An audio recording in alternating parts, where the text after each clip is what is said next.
بسم اللہ الرحمن الرحیم۔ امید کرتے ہیں جی آپ تمام لوگ خیریت سے ہوں گے۔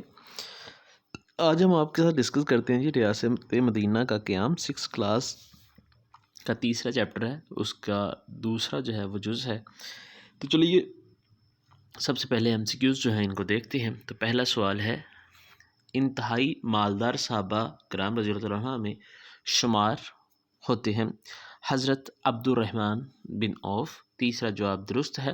مدینہ منورہ کے ارد گرد آباد تھے یہودی قبائل، جو ہے وہ ہمارے پاس اس کا پہلا جواب درست ہے۔ تیسرا MCQs ہے، میثاق مدینہ کے مطابق مسلمان اور یہودی عمل کرنے کے پابند ہیں اپنے اپنے دین پر۔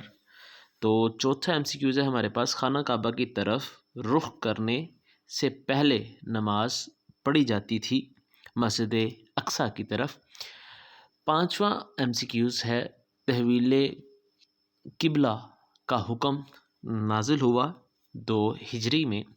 پہلا جواب جو ہے وہ درست ہے۔ خالی جگہ پر کریں جی۔ ہجرت کے بعد مدینہ منورہ میں سب سے بڑا مسئلہ مہاجرین کی آباد کاری کا تھا۔ تو پہلی خالی جگہ میں آئے گا آباد کاری، دوسری خالی جگہ میں آئے گا ظہر، یعنی کہ تحویل قبلہ کے حکم کے وقت نبی کریم خاتم النبیین صلی اللہ علیہ وسلم ظہر کی نماز کی امامت فرما رہے تھے۔ تیسرا ہے، مواخات مدینہ کا مقصد یہ تھا کہ لوگوں کے دلوں سے جاہلیت کا تعصب ختم ہو جائے۔ تیسری خالی جگہ میں تعصب آئے گا۔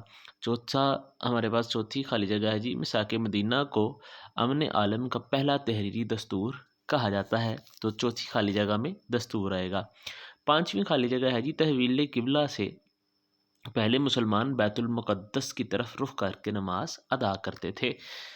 آگے ہمارے پاس مختصر سوال ہے، ان کا جواب دیجیے۔ پہلا سوال ہے، قرآن مجید میں کس وجہ سے انصار کی تعریف کی گئی ہے؟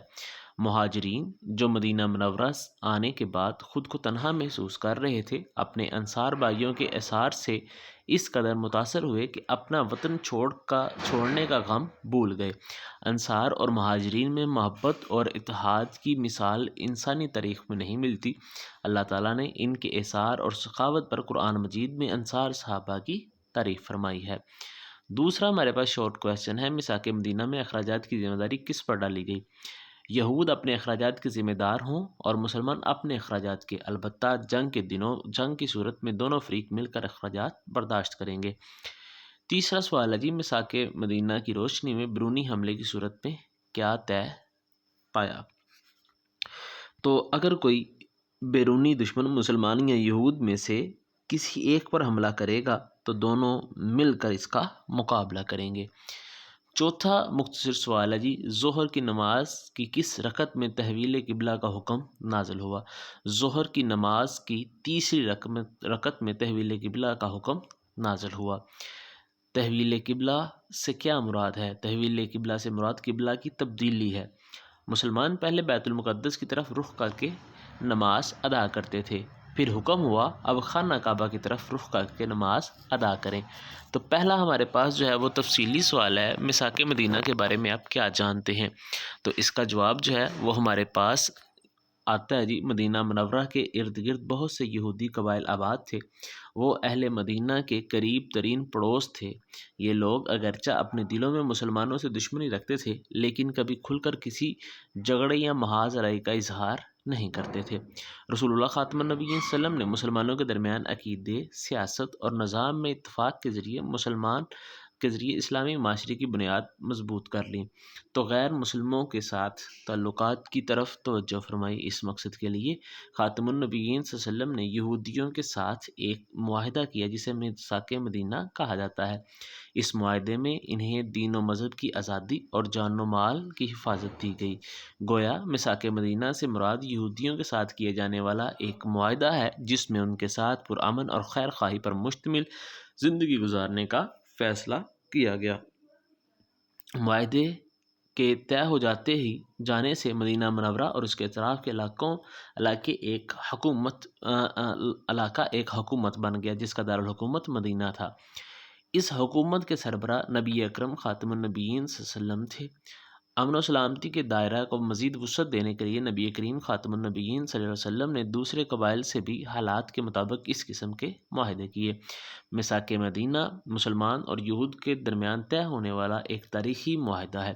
اس معاہدے سے آپ خاتم النبیین صلی اللہ علیہ وسلم کا مقصد یہ تھا کہ ساری انسانیت امن و سلامتی کی سعادت اور برکتوں سے فائدہ اٹھائے۔ اس مقصد کے لیے آپ خاتم النبیین صلی اللہ علیہ وسلم نے رواداری اور کشادہ دلی سے ایسے اصول طے فرمائے جن کا تعصب اور نفرت سے بری ہوئی دنیا میں کوئی تصور ہی نہ تھا۔ میثاق مدینہ کو امن عالم کا پہلا تحریری دستور کہا جاتا ہے، جو موجودہ زمانے میں بھی اس معاہدے کی بہت اہمیت ہے۔ اس قسم کے معاہدات دنیا کو آج بھی امن و سلامتی سے ہمکنار کر سکتے ہیں۔ اس کے بعد تحویل قبلہ پر نوٹ جو ہے وہ آپ تحریر کریں۔ تو یہ سوال ہے، بہت زیادہ یہ لینتھی ہو جائیں گے پھر، تو آپ سے گزارش ہے کہ آپ جو ہے وہ ان کے اسکرین شاٹ لیں اور ان کو جو ہے وہ زبانی یاد کر لیں۔ پہلا اسکرین شاٹ جو ہے جی وہ آپ یہاں سے لے لیں اس ویڈیو سے، اور دوسرا اسکرین شاٹ جو ہے وہ آپ یہاں پہ جو ہے وہ لے لیں، یعنی کہ 2 قبلوں والی مسجد کہتے ہیں یہاں تک۔ اس کے بعد جو ہے وہ آگے جو ہے وہ اسکرین شاٹ آپ یہاں پہ لے لیں کہ میثاق مدینہ کی دفعات جو ہیں وہ آپ تحریر کریں۔